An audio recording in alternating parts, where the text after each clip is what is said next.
Cinema அதையும் நிறைய சொல்லியிருக்கேன். அதாவது இவங்களுக்கு ஜட்ஜஸ்லாம் மோட்டாக இதை எடுத்துக்கலாமே சில இதுன்னு சொல்லி நிறைய பாயிண்ட் அவுட் பண்ணியிருக்கேன். இப்போல்லாம் நிறைய பேர் என்ன பார்த்து செய்கிறாங்க, நிறைய யூடியூபர்ஸ் சொல்கிறாங்க. நான் ஆல்ரெடி எல்லாமே சொன்னது என்னன்னா, சினிமா பெரிய ரோல் ப்ளே பண்ணுது. மிஸ்டர் விஜயை கூட அதான் சொன்னேன். விஜய்லாம் என்ன செஞ்சார், ஒரு இதுலேயும் ஒரு பேரண்ட்ஸ்க்கு மரியாதை கொடுக்கணும்.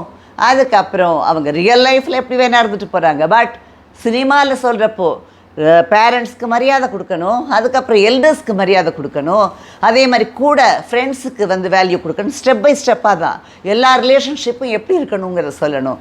வயலன்ஸை காட்டுறாங்க. யுவர் ஆனர், இதை எடுத்து நீங்கள் பாயிண்ட் அவுட் பண்ணுங்கள். ஏன்னா இப்போ இருக்கிற ஜென்ரேஷனுக்கெல்லாம் சினிமா தான், பொலிட்டிக்கல் லீடர்ஸ் தான் அவங்களுக்கு ரோல் மாடலாக இருக்காங்க. நான்லாம் இப்போ சினிமாவே பார்க்குறது இல்லைங்கிறத சொல்கிறேன் ஓப்பனாகவே. அது எனக்கு ஒன்றும் யார் கிண்டல் பண்ணாலும் சாங்ஸ் தான் கேட்பேன் அது கூட.